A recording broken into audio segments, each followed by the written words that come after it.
Hey there, and welcome to Hang Time with Big Time. I'm Zach Rice TV, and I'm here with Matthew Thwaites, the Guild Guy, and Curtis Buckmaster, Head of Community. And we're here to update you on all things Big Time and answer some of the community's burning questions.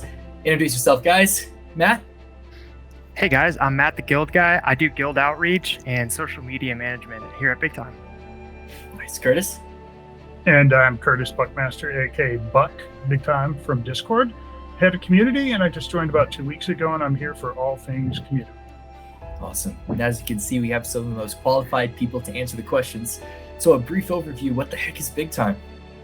So Big Time is a free-to-play online action RPG with some MMO elements. We like to describe it as 80% Diablo, 20% World of Warcraft, and then you can get cosmetic skins that drop as loot inside the game. That's sick, man. So how do I play? How do I get in? Right now, it's just available on PC. You need an early access pass to play, but as soon as Ruby Pass starts, you're going to be able to play the game for free. Sick, man. Sick, man. So I think the burning question on everybody's mind, when Ruby? Speaking of Ruby passes, right? So Ruby passes are a little bit different from our other passes. Gold, silver, and jade passes you need to pay for. Ruby passes are for people. So the more you can interact with Big Time, the more you can give back, the more likely you are to get one of those Ruby passes. That's so cool, man. You just dropped a huge bombshell on us. That's awesome. Yeah, we want to give back to our community and let them know like what to look forward to. You know, we did push back Ruby Pass a few weeks, but that was really so we could give better content for the players as soon as they started to enter. I think that's pretty sick. And on that note, I think there's going to be cool stuff coming in Ruby Pass that a lot of cool players are going to be looking forward to. Absolutely. With each pass that is entered in the game, we released additional content. So right after Gold period started, we released a quality of life patch. With the Silver Pass period, we released the Silver patch. And the same thing with the Jade Pass as well. Each one of those patches released new content that players could look forward to and then help them enhance gameplay. And we're going to do the exact same thing with Ruby Pass. So Ruby Pass is more than double the size of people inside of the game. And we're going to finally answer some of those things people have been looking for. One of those things is a mini map. Everybody's been asking about a mini map. Where is it? I'm tired of being lost in the woods out there, spinning around. And so players are finally going to have to look forward to a mini map. Curtis, there's some other things we got too to look forward to, right? Yep. We also have pins, so you can actually, right now it's set up for the middle mouse button. You can click on a spot and it'll be like, bing, everybody go here. You can click on a monster and put a little tag over their head to direct people to target that monster, and you can actually click on people too. Oh. So we currently don't have the final look for it, but I think we might be able to show it. That's so useful. Yep. That's so useful for communication, especially when you're playing with someone who maybe not on voice call, maybe it's a different language. It's kind of like a universal communication for gamers, so it's awesome.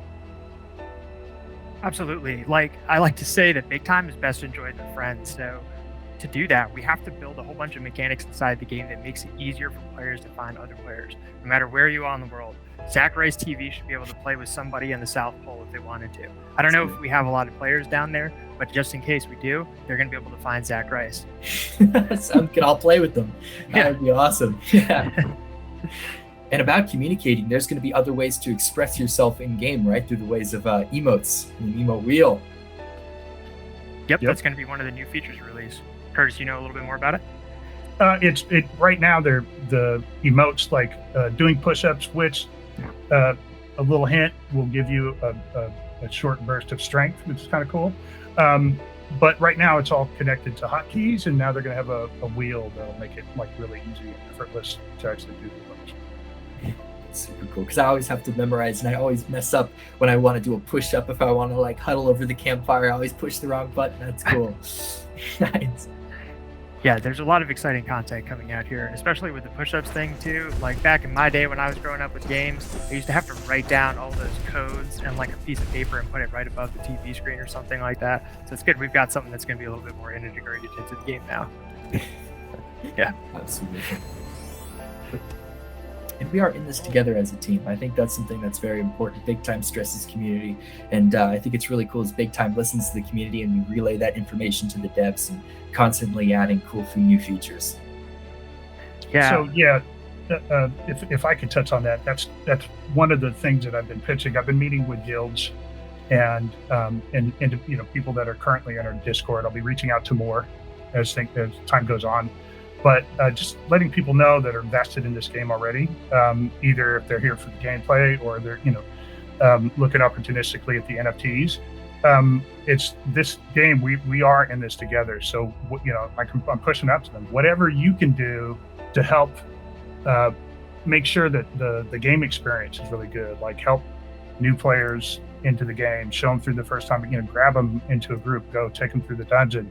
If they're coming in asking questions, in Discord or on Telegram, reach out to them, help them out. Like I'm going to be looking for people to join up as, moderators. We need more people, having a presence in Discord that are looking out to the newer players. Awesome.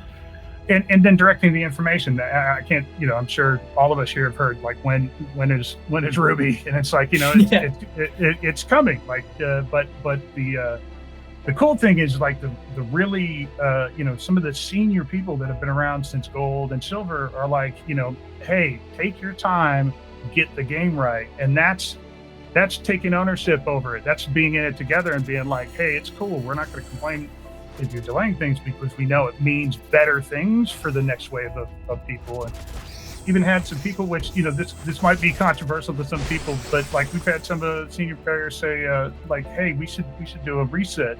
We should do a wipe at Ruby. That way, when the Ruby players come in, like all the old time veteran players that have been there for a long time, they start at the same level as everyone else and can help that new wave of players in the game. And I thought that was probably one of the coolest things I heard come out of the community. No guarantees that that's going to happen, but I just think it's cool when the community actually takes responsibility for the experience. Yeah, AAA devs never produce something half-baked. That's something that we can say for sure. Mm-hmm. I think it's a pretty strong testament to our community too, that some of those players offered that, like, hey, reset our stats. Like that goes pretty far. It shows how invested they are into the game and a concept of fairness. And I think what's been both frustrating and satisfying to some of the big time members of the community is that we are very open about what we're doing. Even if they don't like the answer, we answer the questions. And that's been pretty tough. I know I've done several AMAs and I do the best I can to answer those questions. And some of the stuff people are asking what big time is going to be doing in a year or 2 years from now. And honestly, not all of that stuff is set in stone, and nor would we want to be that locked into a roadmap. We follow a lot of what our community wants, and we're very responsive to what they want.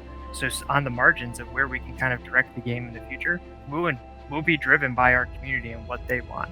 And so the flip side of that is sometimes we can't give like with absolute certainty when certain things are happening. For example, when we're transitioning to console or to mobile or something like that. I get to... How about... Go ahead. Oh, sorry, I was just going to say I get to peer behind the curtain sometimes, and I get to see all the cool stuff that's coming, like glimpses of timeshares, glimpses of upcoming content and expansion. I'm just so pumped for it. Players. Okay, what if there was one rumor that you'd heard from the devs? Which be what theme are you most excited for that you've heard rumored? I think this would kind of just change the environment. I think this would be pretty unique. It's the Atlantis. I've heard rumors. Take it with a grain of salt, guys. You never know what's coming. Devs can always change their mind. Take it with a grain of infinitesimally small salt. But I think Atlantis, I think that's the coolest thing that I've heard of that they've thrown around. I love the entire theme in general. I think it just lends itself. Like I like it when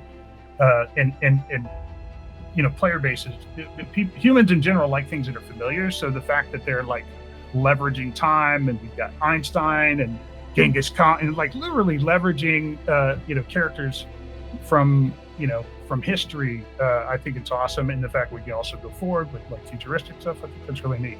Does that mean we can go in water and not instantly die? Cool. Not that. Well, that depends on the map. True. There are some maps. How about we address one of the elephants in the room with the whole NFT subject to NFTs? What do you think about that? All right, let's do it. So one of the things for me, I've actually been involved in playing games forever. I got to a part way back in the day in EverQuest 1, and I sold a weapon that I'd gotten with my raid group, and decided I was done with the game, and I sold the weapon for $1,200. Now that was against the rules back then. I admit it. I don't feel bad, but it actually bought a hard drive, which ended up leading to me developing websites and things of that nature. And so just being able to put for me, and then there have been other games that I've spent money on because I didn't have the time to grind, or didn't want to spend the time to grind.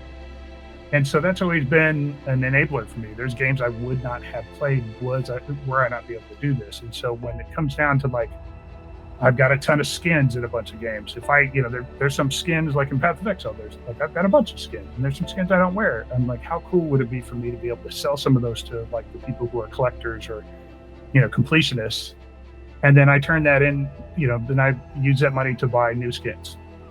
You know what I mean? So that to me is the essence of being able to own things like the cosmetics in game. And I think like a lot of people, I don't understand the $100,000 images. Right? That's not something that I would get into, but that's not where we're at. Big Time has cosmetics, and the cosmetics are the NFTs. And for most people playing the game, that's all it's going to be. And so that's one of the things people who hear NFTs and they kind of shut down. But like hearing that, can you think of any downside to that? I think my perspective is there's not really a lot of downside because you don't need it to play the game. Yeah, and you don't have to even connect a wallet to play the game. Before in video games, when you bought something, you just bought the right to use the item. You don't actually own the item. With NFTs, it really gives ownership to the player, which is cool. And then a lot of the way people were introduced to these things recently with the whole rush of these types of games and blockchain games is the first wave was a lot of pay a couple $100 to even see the gameplay. You hit the nail on the head. This is a Big Time is free play, so there's no risk. Yep, and most importantly, that won't change. So I think that's something you just got to really appreciate, that this is a totally free to play game. As long as you got a PC and internet connection, you can play Big Time. It's a testament. And if you're not an NFT fan, you don't have to interact with that part of it at all. You'll collect skins just like you do in any other game that has cosmetics, but you don't have to sell or trade them if you don't want to. Exactly. You don't need but there is plenty of non-NFT items and shiny things going dropping in game. I was actually just talking with a friend because we still needed Zach, you and I still needed to start leveling up Matt here, right? Matt, you're gonna play and we're gonna go through. Yeah. And as we do that, I was talking with a friend last night, and we were in a group that was 2 warriors and 4 wizards. And I'm like, we don't need a stinking healer. You know what I mean? And my buddy and I were talking about which one of us should be the healer. I'm like, man, I'm okay playing a support, enabling people, but there's enough items dropping that it's shiny things, and I'm like, I get distracted. You need a quantum fixer. Well, that's what I'm saying. I'd be a terrible healer because I'd be like, "Ooh, shiny! What's that over there? I got to go check that out instead of healing people."